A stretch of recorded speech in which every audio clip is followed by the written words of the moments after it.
Nuestra entrevista de hoy en Notimundo a la Carta. Está con nosotros Alberto Acosta Burneo, analista económico. Economista, ¿cómo está? Muy buenas tardes, gracias por estar con nosotros. Muy buenas tardes, un gusto estar con ustedes. Economista, según la CONAIE, el decreto 754 vulnera los derechos de las comunidades a la consulta previa, a la participación en las decisiones, a la adecuación normativa, a la justicia y al Estado de Derecho. El decreto ejecutivo también había creado malestar porque confundía el derecho a la consulta previa, libre e informada, que asegura que las comunidades indígenas sean consultadas ante la posibilidad de impulsar proyectos de extracción en sus propios territorios. ¿Se oponen los economistas a favor de la extracción de recursos naturales no renovables a que los pueblos y las nacionalidades indígenas sean consultados antes de que se realicen trabajos de extracción en sus propios territorios? Bueno, hay que estar muy claros que el Ecuador ya tiene una legislación vigente que tiene que aplicarse, pero la realidad es que lo lamentable es que a pesar de que en la Constitución y en la ley se establece la existencia de esas consultas a los pueblos involucrados, no se ha producido, no se ha creado las leyes y los reglamentos adecuados para que éstas se produzcan. Entonces, es una responsabilidad del Estado, según establece la Constitución, pero que lamentablemente no se está ejecutando. Y en la práctica, este tipo de falencias lo que hace es bloquear la actividad productiva. Y eso es lo que realmente están buscando ciertos grupos. Lo que se busca es limitar e ir eliminando la actividad minera, la actividad petrolera, porque basados en un falso dilema se piensa que es o la producción o la naturaleza, cuando en realidad se pueden hacer las dos cosas a la vez. Entonces es lamentable que el Ecuador deje pasar una oportunidad tan grande teniendo tanto potencial minero. La minería podría ser el principal producto de exportación en el Ecuador. Ha crecido muchísimo en estos años y en pocos años, de aquí a menos de 5 años, podría superar por mucho al petróleo. Podría generar muchísima riqueza para el país. Podría generar mucho empleo. ¿Cuánto dinero exactamente estaría dejando de recibir el país por la decisión de la Corte?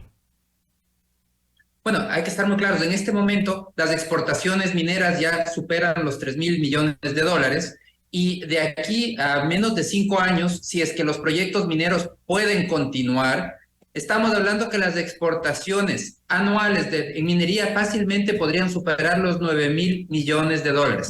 Con 9.000 millones de dólares por año, se trataría del principal producto de exportación, muy por encima del petróleo.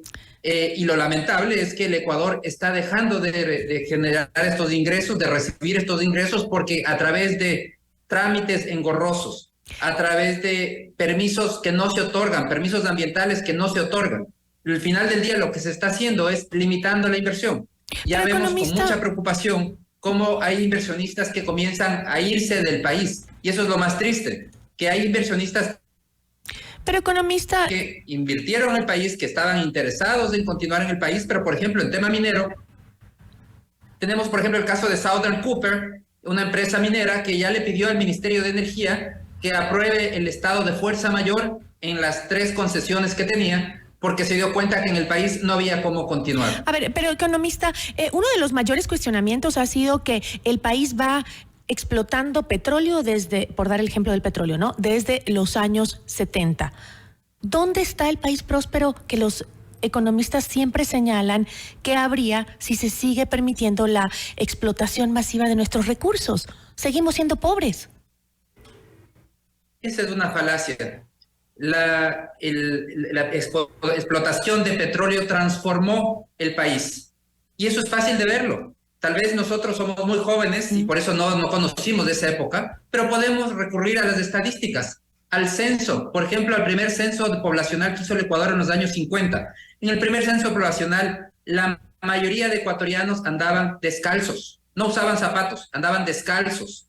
Una parte muy importante de la población dormía en el piso de tierra. Eso era el Ecuador. Claro, ahora nosotros que ya nacimos en la era petrolera damos por sentado todo lo que vemos alrededor, Pero cuando salimos de la casa y vemos una calle asfaltada, ahí está el petróleo. Cuando vemos una canalización, ahí está el petróleo. Cuando vemos el alcantarillado, ahí está el petróleo. Y eso es lo que es importante que la población se dé cuenta. Ok, entonces... Estamos por sentado como que todo eso nos tienen que dar cuando realmente eso es producto del petróleo. Y hay que estar muy claro de otro tema. Aquí nos dicen es que el petróleo en 50 años no nos sacó de la pobreza. Bueno, veamos la agricultura entonces. La agricultura estamos haciendo de la era republicana 200 años, desde antes de la república. Podemos hablar de varios miles de años que se ha hecho agricultura en el territorio de lo que ahora es Ecuador, y tampoco nos ha sacado de la pobreza.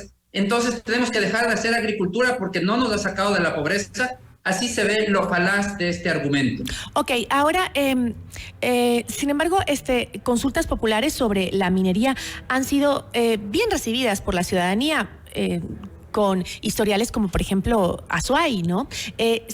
Si la gente, me pregunto yo, ya no hablemos del tema del dinero en sí, ¿no? Pero si la gente clama por priorizar la conservación de la naturaleza por sobre las extracciones, por más dinero que nos den, ¿no debería más bien el Estado estar planteando ya un cambio de matriz energética y productiva en el país para hacer lo que la gente quiere, mantener los recursos y dejar la explotación?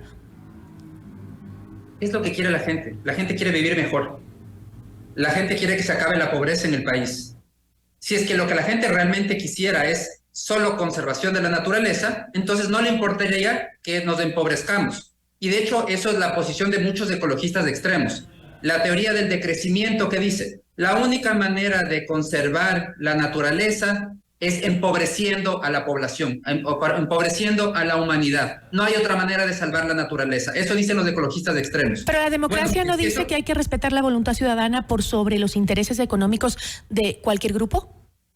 Lo que es importante es que los ciudadanos conozcan cuáles son las alternativas, porque la población, ¿qué dice también? La población dice, queremos que nos mantengan un precio de los combustibles subsidiados, queremos que siga habiendo inversión pública en salud, en educación, queremos que haya obras de infraestructura, que haya más gasto público, y también queremos que no se explote petróleo, que no se explote minería. No son cosas incluyentes, no se puede hacer todo a la vez. Si es que reducimos los ingresos del Estado, el petróleo es una fuente importantísima de ingresos estatales, es importante también decirles a los ciudadanos la verdad, no hay cómo mentirles. Si reducen los ingresos, van a caer los gastos del Estado. No hay otra alternativa. Entonces, quien está pidiendo menos ingresos estatales, tiene que entender también en dónde se va a reducir los gastos del Estado. Y me parece que en un país donde todavía el 25% de la población es pobre, no tiene cabida, es incluso inmoral proponer un empobrecimiento adicional de la población como el que se está proponiendo con la consulta Yasuní-TT. Lo que están proponiendo es un empobrecimiento de la población que va a afectar sobre todo a las personas más vulnerables. Pero, economista, ¿en realidad un mayor ingreso de las fuentes mineras y petroleras significa mayor progreso social? Si es así, ¿por qué las comunidades amazónicas son las más desatendidas por el Estado, las más pobres, donde menos acceso tienen a educación, salud, bienestar de ningún tipo? Porque se usan mal los recursos. Porque los recursos se distribuyen en las ciudades, porque esa plata benefició a Quito y la construcción de la ciudad de Quito benefició a las grandes ciudades y se olvidaron de las zonas de influencia. Pero entonces, si un recurso es más utilizado, la solución es eliminar esa producción, eliminar ese recurso. Es una respuesta realmente absurda. La solución es usarlos bien, distribuir bien los recursos, pero hay que estar muy claros. Para atender a la población vulnerable se requieren recursos. Para hacer obra pública se requieren recursos. Para sacar a la población de la pobreza se requieren recursos. Los servicios públicos no salen del aire. Necesitan recursos. Entonces, el que pide reducir ingresos del Estado tiene que estar consciente de lo que está pidiendo y cuáles son las consecuencias. Las consecuencias serán menos dinero para salud, menos dinero para educación, menos dinero para seguridad, menos dinero en bonos y subsidios a la población más vulnerable. Es decir, están proponiendo un empobrecimiento del país y eso es lo que tienen que estar conscientes. En el caso de Yasuní-TT, el país va a dejar de producir de manera agregada alrededor de $1.500 millones por año. El país va a tener que achicar su nivel de consumo en esos $1.500 millones, es decir, se va a empobrecer el país en esa magnitud. Hay que estar conscientes que es lo que se pide. Gracias, economista. Muchísimas gracias. Alberto Acosta Burneo, analista económico. Notimundo a la carta.